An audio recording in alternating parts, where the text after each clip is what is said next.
جو ہے وہ نکل پڑتا ہے اور وہ جس کو بھی چاہے مار دے، جس کو بھی چاہے جیل میں بند کر دے، جس کو بھی چاہے لاک اپ کر دے، جس کو بھی چاہے ہتھکڑی لگا دے. تو ایک تاثر یہ پاک فوج کا بنا ہوا ہے کہ پاک فوج جو چاہے کر لے، پاک فوج اکاؤنٹیبل نہیں ہے. اور یہی چیز کل سپریم کورٹ میں بھی زیر بحث آئی اور 2 روز تک آتی رہی کہ ایک تو پاک فوج میں ایسا کیا ہے، وہ بھی تو ایک اس ملک کا ادارہ ہے، اور اگر وہ اس ملک کا ادارہ ہے تو پھر کیا وہ مقدس گائے ہے؟ اگر وہ مقدس گائے نہیں ہے تو پھر نیب کے پاس اس کے احتساب کا اختیار کیوں نہیں ہے؟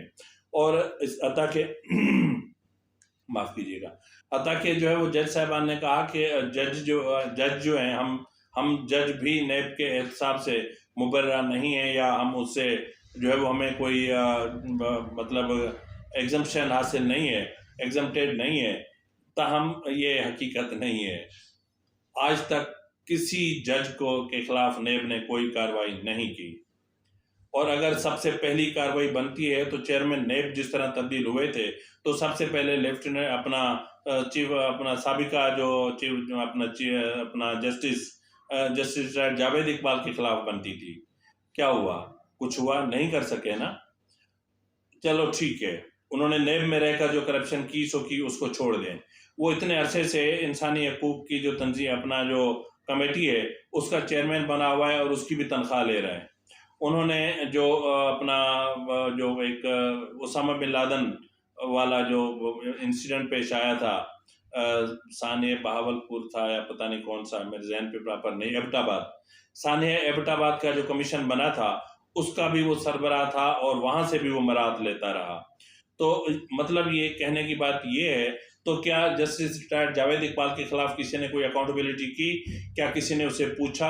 اور موجودہ حکومت کو بھی 7 ماہ ہو چکے ہیں، 8 ماہ، کیا موجودہ حکومت نے بھی یہ سوچا کہ ایک ایسا شخص جو مسنگ پرسنز کی فیملیز کو، ان کی بیویوں کو، ان کی بچیوں کو جو ہے وہ سیکسولی ہراساں کرنے کی کوشش کرتا رہا، ان کو طیبہ گل کا کیس ایک الگ کیس ہے، وہ تو نیب کا کیس ہے.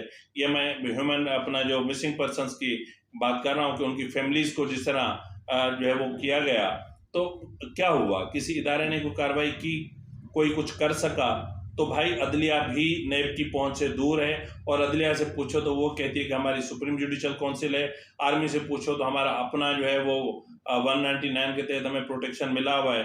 اگر یہ سب کچھ ہے تو پھر آرٹیکل 25 متصادم ہے، یا تو وہ آرٹیکل 25 سے متصادم ہے، یا پھر آرٹیکل 25 جو ہے وہ 199 سے متصادم ہے. تو کہیں نہ کہیں تو کوئی چیز ہے، اور اگر کہیں کوئی تضاد پایا جاتا ہے یا کوئی دفعہ آئین سے متصادم ہوتی ہے تو پھر اس کو ختم کر دینا چاہیے. دونوں میں سے ایک چیز ختم ہونی چاہیے. یا تو پھر یہ ڈکلیئر کر دیا جائے کہ پاک فوج کے خلاف کوئی کچھ نہیں کر سکتا، کوئی اکاؤنٹیبلٹی نہیں ہو سکتی. پاک فوج جتنے چاہے بزنس کرے، جتنے چاہے شادی ہال کھولے ڈیفنس کی زمین پر، اور جو ڈیفنس کے پرپز کے لیے دی جاتی ہے، اور وہاں جتنے چاہے فاسٹ فوڈ سینٹر کھولے، وہ جتنے چاہے سپر سٹور بنائے، وہ جتنے چاہے جو چاہے کرے، وہ چاہے تو جو ہے وہ NLC جیسے ادارے کھول دے، اور وہ چاہے تو FW جیسے ادارے کھول دے. اس کے جو جی میں آئے وہ کرے، لیکن وہ اکاؤنٹیبل نہیں ہے. یہاں پر جو اصل جو بنیادی میرا جو نقطہ ہے وہ یہ ہے کہ اکاؤنٹیبلٹی، اگر اکاؤنٹیبلٹی ہونی ہے اور اگر احتساب سچ میں کسی کا ہونا ہے یا کیا جانا چاہیے، تو پھر اداروں کو اکاؤنٹیبلٹی کے دائرے میں لانا پڑے گا.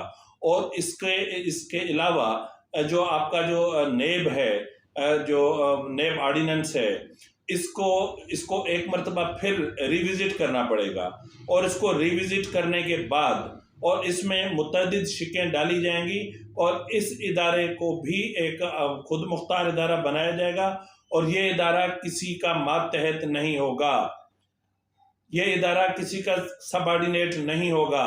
آپ نے حشر دیکھا نا فارن فنڈنگ کیس میں، کہ الیکشن کمیشن کے ساتھ کیا حشر ہوتا رہا، کس طرح ایک کیس کو 8 سال تک اسٹیبلشمنٹ نے لٹکایا، اور 8 سال تک اسٹیبلشمنٹ نے فیصلہ تک ہونے نہیں دیا گیا. 8 سال تک الیکشن کمیشن کو ڈکٹیٹ کیا جاتا رہا. آپ نے دیکھا نا کہ 2018 میں کس طرح جو ہے وہ اسٹیبلشمنٹ ججز کو ڈکٹیشن دیا کرتی تھی. تو یہ تمام چیزیں اب ختم ہونی چاہیے، اور نیب کا ایک باقاعدہ ایک قانون ایسا ہونا چاہیے کہ جس میں تمام جو اسٹیک ہولڈرز ہیں وہ مل بیٹھیں اور سر جوڑ کر بیٹھیں اور اتفاق رائے سے احتساب کا ایک ایسا قانون بنایا جائے کہ جس سے کوئی بھی باہر نہ ہو. وہ ایک آزاد اور خود مختار ادارہ ہو جو کسی کی ڈکٹیشن پہ نہ چلتا ہو اور جس کو کوئی ڈکٹیشن کی دینے کی کوشش نہ کر سکے. تو جس طرح ایک بات کی جاتی ہے کہ اس حد تک نیب کو کیوں دی گئی کہ 50 کروڑ تک کے معاملات سے جو ہے وہ اوپر دیکھے گی نیچے نہیں دیکھے گی. تو یہاں سوال یہ پیدا ہوتا ہے کہ مطلب اینٹی کرپشن بھی تو ہے نا، اینٹی کرپشن ہے، اینٹی کرپشن اسٹیبلشمنٹ ہے، FIA ہے، دیگر ادارے ہیں.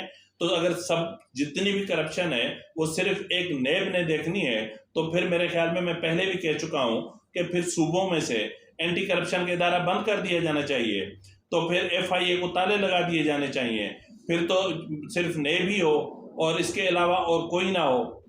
تو بھائی اداروں میں اپنا ایک سسٹم ہوتا ہے. تو یا ہاں اس طرح ہو سکتا ہے کہ جس طرح میں کہہ رہا تھا کہ جو نیب آرڈیننس ہے جو اس کو باضابطہ طور پر ایک ایسا قانون بنا دیا جائے جس کا میں نے پہلے ذکر کیا کہ وہ آئین سے متصادم بھی نہ ہو اور تمام ادارے جو ہے وہ اس سے باہر بھی نہ ہوں اور اس کے احتساب کے دائرے میں بھی آتے ہوں اور وہ ادارہ کسی کی ڈکٹیشن میں بھی نہ آتا ہو.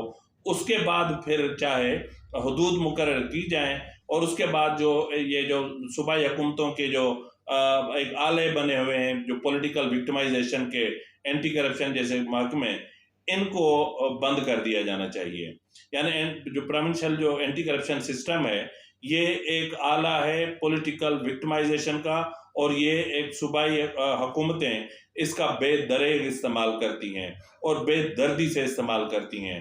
ناظرین میں آپ کو بتا دوں کہ جس طرح دیگر ادارے بحریہ ٹاؤن کراچی کی زمین کو ہتھیانے میں اعلی کار بنے، اسی طرح ایک اہم شخصیت جو زمین بحریہ کو نہیں دے رہی تھی اس کے لیے اینٹی کرپشن نے زمین اور آسمان ایک کر دی تھی، اور تب تک اینٹی کرپشن لگی رہی، اس شخص کو تباہ و برباد کر کے رکھ دیا جب تک اس شخص نے دبئی میں جا کے اور آصف زرداری کے قدموں میں بیٹھ کر معافی نہیں مانگی تھی اور زمین سرنڈر نہیں کی تھی.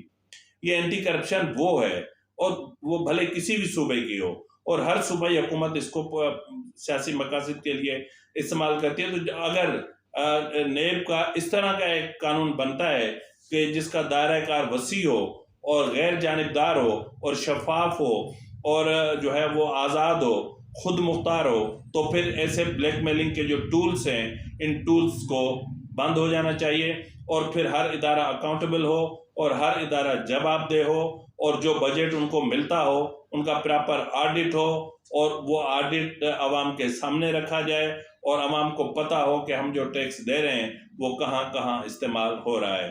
تو ناظرین اسی کے ساتھ ہی اپنے میزبان نواز بھٹو کو اجازت دیجیے. اللہ حافظ.